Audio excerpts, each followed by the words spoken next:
everyone, Mrs. Chung here, just putting together a little video just to help you understand the actual process I went through to design my Olympic mascot for the 2032 Brisbane Olympics. So first of all, I decided to brainstorm. Now, mascots can be lots of different things. They can be animals, like you may have seen the Illawarra Hawks mascot, or there's lots of mascots for different footy teams that people follow, but they can also be objects. Now, I put together this list. It had flora and fauna, so flowers, native flowers. I could have easily just had a girl that would have had a beautiful dress on, covered in flowers. Also, I could have chosen Australian animals, a bilby, a Tasmanian devil, even a Tasmanian tiger, which is actually an extinct Australian animal. They would have also been great ideas, but last time we had the Olympics in Australia, we did have 3 Australian animals as the mascot, just like this.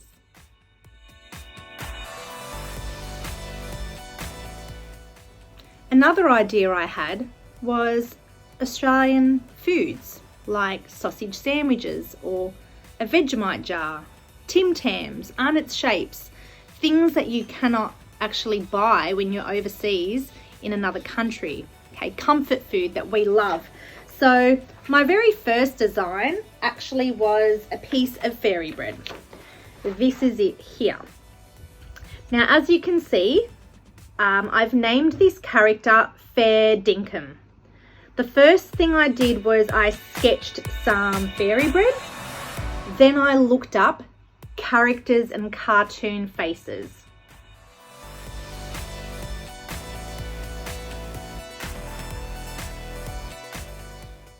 Next, I added a signature Akubra hat, very Aussie.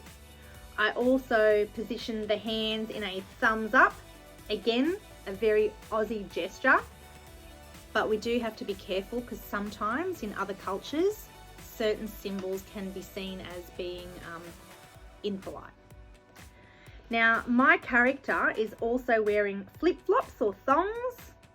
Okay, that's something that's very uniquely Aussie. And the name, Fair Dinkum, Aussie slang. Fair can be also short for fairy bread. So that was my first design, but then I had another idea.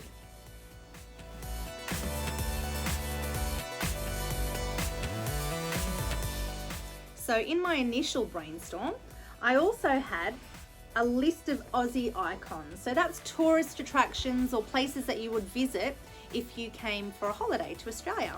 So I had places like the Harbour Bridge, the Three Sisters, Uluru of course, and the Big Pineapple, which is actually in Queensland. But in the end, I decided that I would settle on the Opera House. Very iconic location. So the first thing I did was I looked up symbols.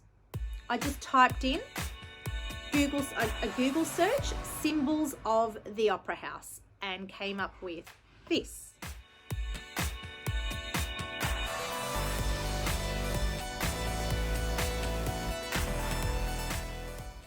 Next, I decided to just start sketching my symbols, and also I looked up cartoon character faces just so I could see what appealed to me, what I thought looked cute, warm, welcoming. So a Google search of cartoon faces is a perfect thing to just start sketching as well. So lastly, this was what I ended up with. This was my final result. Meet aria. Now, the word aria is a word for a long vocal in an opera. Now, of course, the Opera House is where opera is sung. Now, you can see that there's the signature peaks of the Opera House. I chose a cute little face, even a little peace sign.